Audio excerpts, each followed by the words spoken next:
Scientific point of view से जब दौरान गर्दिश जमीन और सूरज के दरमियान चांद गायब हो जाता है तो इस एस्ट्रोनॉमिकल इवेंट को सूरज ग्रहण कहा जाता है। लेकिन इस्लाम की नज़र में यह गैर मामूली सिचुएशन है। यह अल्लाह ताला की अजमत, जलालत और कुदरत की ये एक अजीम निशानी है। जैसे अल्लाह रब्बुल इज़्ज़त इरशाद फरमाता है कि हम अपनी निशानियां अपने अजाब से डराने के लिए भेजते हैं। यानी अल्लाह रब्बुल इज़्ज़त हमें ये बतलाना चाहता है कि जब सूरज जैसी अजीम चीज जो सारी कायनात को मुनव्वर करती है, रोशनी देती है, जिस तरह अल्लाह रब्बुल इज़्ज़त रोशनी पर कादिर है, इसी तरह उसके अंदर अंधेरा डालने पर भी कादिर है। तो ये अल्लाह ताला की एक अजीम निशानी है। और जब क़यामत कायम होगी तो ऐसा ही होगा जैसे अल्लाह रब्बुल इज़्ज़त ने इरशाद फरमाया, इज़ा शम्सु कुव्विरत, जब सूरज की रोशनी उसी पर ही लपेट दी जाएगी। इट मीन्स कि सूरज की वो रोशनी जो सारी कायनात को मुनव्वर करती है वो उसी पर लपेट दी जाएगी और वो जमीन तक नहीं पहुंच पाएगी। अनफॉर्चुनेटली, बदकिस्मती से आज के जदीद दौर में भी ऐसे लोगों की कमी नहीं है जो सूरज ग्रहण के मौका पर बहुत सारी किस्से और कहानियां जो हैं वो बयान करते हैं। उनमें से पहली कहानी और किस्सा और गलत नजरिया ये है कि सूरज ग्रहण का औरतों पर असर पड़ता है, पार्टिकुलरली प्रेग्नेंट वुमेन जो हामला खवातीन है, खास तौर पर उन पर मनफी असरात इसके मुरतब होते हैं। लिहाजा हामला खवातीन को घर से बाहर नहीं निकलना चाहिए और सूरज के सामने नहीं आना चाहिए। इसी तरह हामला जानवरों के बारे में भी कहा जाता है कि उनको आप बाहर ना बांधे बल्कि सूरज ग्रहण के मौका पर उनको घर के अंदर ले जाए।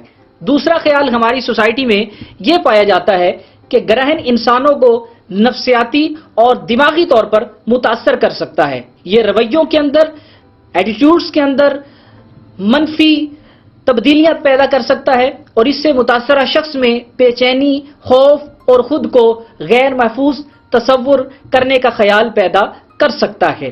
तीसरा जो ख्याल हमारे मुआशरे में पाया जाता है वो ये है कि सूरज की दुरुस्त समझ जो है किसी इंसान की खुशकिस्मती, दौलत, सेहत और रूहानी कुव्वत में इजाफे का सबब बनती है और सूरज की गलत डायरेक्शन जो है किसी इंसान की जिंदगी और उसके वक्त और उसकी सेहत पर जो है बुरे असरात मुरतब कर सकती है।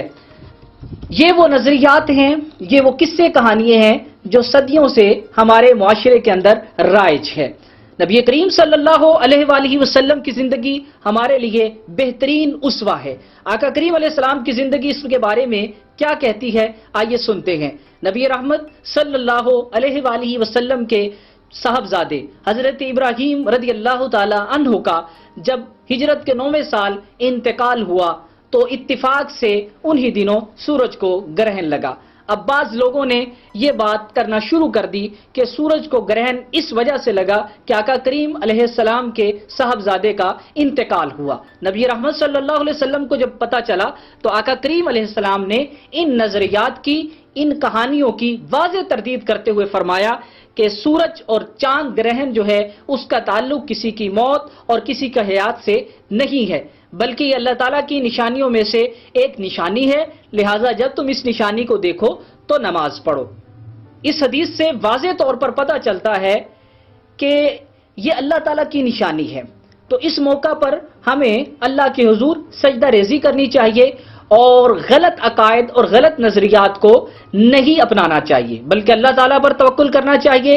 वही हर शय का मालिक है, नफा और नुकसान अल्लाह के इख्तियार में है, सेहत वो देता है, बीमारी वो देता है। लिहाजा सूरज ग्रहण की तरफ इन चीजों की और इन बातों की निस्बत जो है वो बिल्कुल दुरुस्त नहीं है। हमें इस मौका पर क्या करना चाहिए, तो आका करीम अलैहिस्सलाम की जिंदगी से पता चलता है कि नबी रहमत सल्लल्लाहु अलैहि वसल्लम सूरज ग्रहण के मौका पर खास तौर पर नमाज कुसूफ का एहतमाम फरमाते। ये 2 नफल हैं, 4 पढ़ना चाहें 4 भी पढ़ सकते हैं, लेकिन जमात के साथ पढ़ना जो है ये ज्यादा बेहतर है।